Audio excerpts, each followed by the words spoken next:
June 7th. That's 5 weeks from now. Today is May 3rd. That's 35 days for me to prepare for Artful ATL. It's going to be at Atlanta Contemporary, one of the Southeast's leading contemporary art centers. Beautiful art, great music, food trucks, signature drinks, and lots of art enthusiasts and collectors to connect with and artists to talk to. As one of 30 plus visual artists displaying that evening, I am neck deep in image selection. And in the words of the great songstress Erykah Badu, I'm an artist and I'm sensitive about my shit. Maybe too sensitive. So at any given moment, I may think I have 20 great images to show, and the next moment I think I have nothing worth showing. So I thought it might be interesting to share my selection process, how I go about laying out the wall for the exhibit, and even the installation and the night of the show. So in this video, I want to talk a little bit of my history of exhibiting, how I make image selections, and what I'm going through right now to make selections for Artful ATL 2025.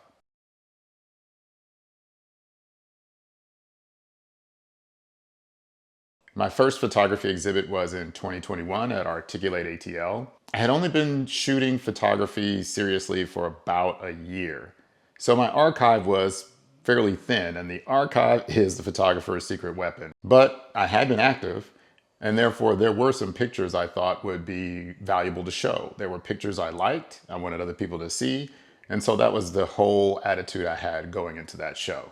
But as a storyteller, I did want them to have a narrative, a cohesive message that would resonate with people who walked by, whether they bought or not. I settled on 4 images. When put together, I thought they had a wonderful message, especially at that time. We were in the depths of the pandemic. A lot of social change was afoot. So these images were certainly of the time, of the moment. White silence equals compliance. It's okay to be black. Everything will be okay. A change is gonna come. Well, thankfully, and to my surprise, the images were a hit. All the pictures sold. I got great feedback on the exhibit, and it was a wonderful way to start my photography career. Fast forward to 2022, I was returning to Articulate, and I wanted to expand what I was showing. I have an ongoing project called When You See Them. It honors African American Gen X men with their spiritual and physical flowers.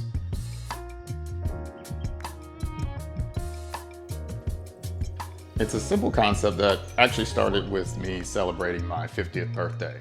I wanted to do an art project. I had started photography a few months before and really was trying to learn the ins and outs of portraiture. I worked with Full Bloom by Lauren, a florist here in Atlanta, to come up with a set design. We used fresh flowers. That was something that I was pretty adamant about, and we loved the results. So I immediately thought of who else could I do this with? And those were my friends. And thus the project was born. I created some companion illustrations and built the frames myself. And then I paired each image with street photography based on both color palette and personality of the subject. 2023 was a bit of a slower year. I was experimenting with new techniques. That was when I started working with fog for some of my street photography.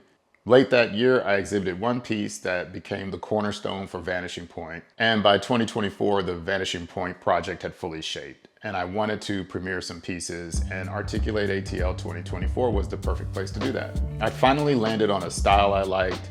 I enjoyed creating new pieces for the collection, and it's done nothing but grow and expand since. All of these exhibits have taught me something different about the process of image selection and hanging your art for exhibition. What I've really loved about these exhibits, and what remains true for Artful ATL, is the salon-style layout of the show. My goal is to not only have 10 beautiful pieces of photography, but to also create a layout that lets them shine on their own, but also shine as a cohesive body of work. My focus for this show is the Vanishing Point collection.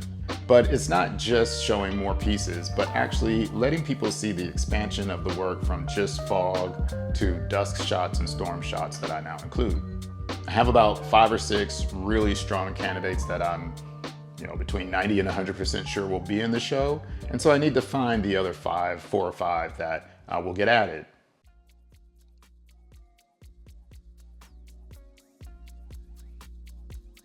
Scouting is a very important part of my process. Always have a camera on me, ready to shoot, whether it's through a car window or walking through a neighborhood. Most of the time, those moments are just capturing something for me to look at and review for a more thought out, prepared shot later. In general, scouting shots help me understand not just the building, but the context of the building, what's around it. Things like the tree lines, are they too low or too high to make sure that the sky is part of the shot? I'm often looking at these buildings during the day, and I'm trying to determine if any lights on that building are going to be on when it comes dusk, or how they will shine through during fog. I'm really trying to visualize and imagine that building in the lighting and the setting that I want. Once I've decided on a location to shoot, it's just a matter of waiting for the right conditions. For fog and storm shots, I just have to wait until there's actually fog or storm. I pay attention to the weather conditions to try to predict when that might happen. Night shots at dusk are a lot easier. I'm just really waiting for a mostly clear or completely clear sky to really get the shots I want. But without scouting, I wouldn't be prepared for when those surprise conditions occur, so I can run out and get the image I want. Prior to this video, but after finding out I was in the show, I went out and made a couple of images that I've been scouting for a while that I knew I wanted to add to the collection. And so now I think I have about 7 ready. And there's 3 more that I'm looking for. And 1 may come from the archive and 2 may come from 3 more locations I've been scouting. To be specific, the 3 locations I'm looking at are a liquor store on Memorial Drive called Big John's Liquor. The appeal of that location in particular is the light bar of the sign on the top. I really think that pops. Another location is a Jamaican restaurant in Scottsdale. I've taken a lot of pictures of this location, both on film in black and white, digitally in color, in the morning, at night, in bright sun. It's not that I haven't found a composition I like, it's just that I haven't gotten a composition that fits the Vanishing Point style. The 3rd location is a small soul food restaurant around the corner from where I live. It's a small little building that's been a lot of different restaurants over the years, but I like the way this current one has decorated the outside with lights.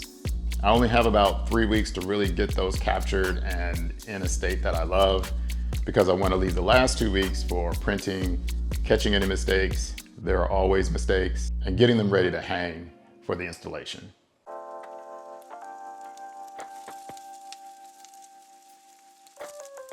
My final consideration in the selection process are the technical ones: size and material.